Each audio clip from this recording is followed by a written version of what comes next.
I've been thinking of cutting off all contact with my friends outside of Japan for one reason, and one reason alone. Wagyu beef burgers. Oh my god, mate, it's Wagyu burgers, innit? Holy shit, dude, look how cheap this Wagyu is. Oh, fucking yeah, mate. Wagyu beef burgers at a reasonable price. Yes, it's almost as if it's not real Wagyu. Stop sending me bloody photos. Look at that sorry-looking burger. It should be in a fucking courtroom for crimes against humanity. Absolute disgrace. If you want to see what a real Wagyu burger looks like, I've got one right here in this bag. Look how greasy this is. More oil than Kuwait. We'll take a look at this a little bit later on. But first things first. But Wagyu used to mean something truly special. I'll never forget the first time I sat down at a teppanyaki grill and watched it being meticulously prepared. Sizzling, buttery, rich smell, that melt-in-your-mouth texture. Hell, Natsuki invented a whole new phrase just to describe the experience of eating the stuff. Justice delicious.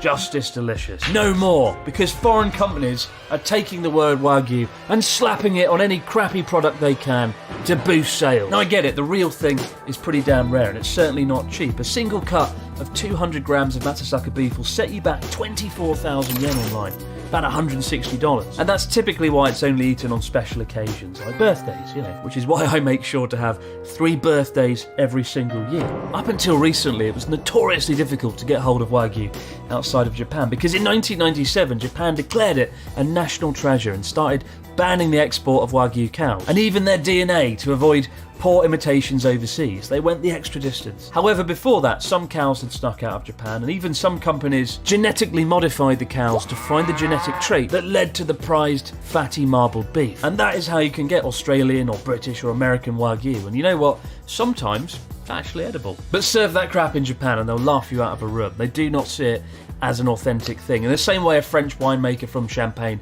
will bludgeon you to death with a stick if you claim any sparkling wine made outside of that area is champagne. It's an insult to the production process. Japanese kuroge black cattle are treated like royalty with their pure bloodlines. They're given names and allowed to roam free, and sometimes even get a cheeky massage to help with stress. Painstakingly selectively bred for generations. Honestly, there's a reason it tastes so good. And the good news is Japan is actually trying to double exports to 300,000 tonnes by 2035. So you might be able to get your hands on the good stuff outside the country. Now let's eat a Wagyu beef burger.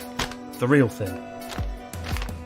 This is a real Wagyu burger from a restaurant called Henry's Burger, and it costs about 1,000 yen for a single patty, which, given the fact it's real kuroge Wagyu beef, that's pretty incredible. It's on par with Shake Shack somehow, price point wise.